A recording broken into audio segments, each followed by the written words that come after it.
So how can you become happier? Try this experiment. Start mentally pretending that you already have what it is that you think you want. So let's say you want more money. Wake up in the morning and say, I love that I'm making more money. Now, don't confuse this for just visualization with no action. Because after that, once you start creating that emotion that I already have what I want, then you go out and are fueled by that to just go out and act in that way. If you say, I want to great at investing and saving my money, then just say to yourself, I love that I'm great at saving and investing in money. And when it comes time to spend all your money or put a little in the savings account, your mind will be expecting that you're a great saver and a great investor. This goes beyond visualization. This is visualization in action, positive thinking with action attached to it. You need both. And you can do this for every area, including happiness. I was thinking a little bit about what I said earlier on how to be happier. One of the things that I realized is, happiness is an outgrowth of multiple factors. A lot of people like to oversimplify happiness. And so I wasn't trying to earlier oversimplify it. What I was saying is, basically, I'll lay it out like this formula. To be happy is very similar to creating a good bowl of soup. Create a good bowl of soup, you need to have a little chicken broth. Let's say it's chicken noodle soup. You can't just have chicken broth only. You need some salt, you need some vegetables and celery and salt and all those things. So there's no one factor. Some factors are bigger than others, just like in soup, you need more broth than you need salt. So what happens is in life we get stuck. My hair's a little crazy here. We get stuck. Why? Well, because we are where we are now, and it's hard to conjure up the faith to get where we want to be. So what I was saying about earlier about visualization, the reason visualization is important, even though it's not the only thing you need, because you got to take action, is that visualization bridges the gap. So as I was illustrating earlier, if you're horrible at saving money, right, you suck at it. So you always pretty much spend or get into debt. Well, so that's where you're here. To be happier, one of the ingredients in the soup of happiness is financial security. You don't have to be a millionaire or a billionaire, but it's been proven over and over. Daniel Kahneman won a Nobel Prize as an economist. I think he's at Princeton.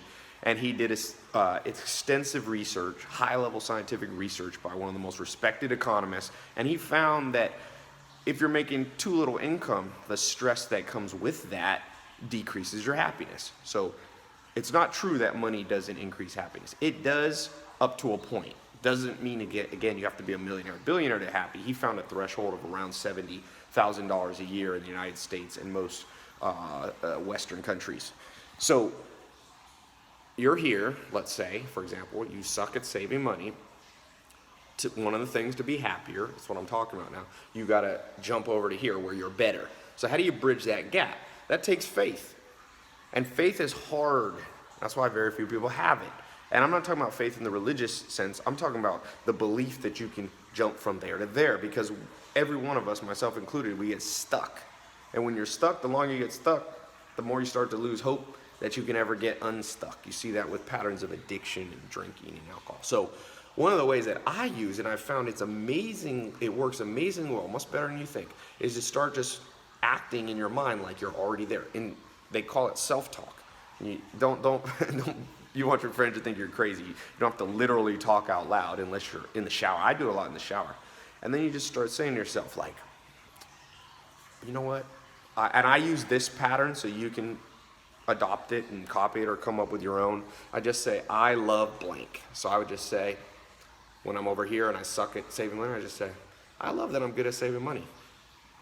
I love that I don't always go into debt. I love that my net worth is going up. I love that my bank account is going up. I love that I'm able to resist spending when I know I should save.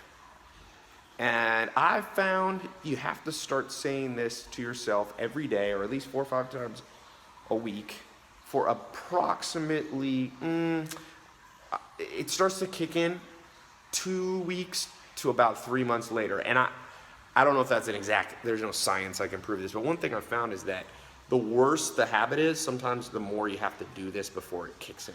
So just try it. Like I said, I found it works extremely well. So try it, and leave a comment. If you've ever done it, let me know your results. I'd love to hear that. And like I said, you can use this not just be better with investing. If you're not good at dieting, if you're not fit, that'll affect your happiness. You can use this to start saying, I love that I resist eating, ice cream at midnight. I love that I work out, 4 times a week. Just start saying that. Then, and I'll talk about this in future videos, you got to kick in and do the action. This is just like a jump start. A jump start. You still got to do the action. You can't just do this, okay?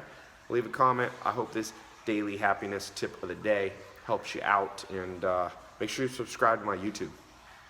Giving away all kinds of cool stuff. By being a subscriber, you're automatically entered. All right? Talk to you soon.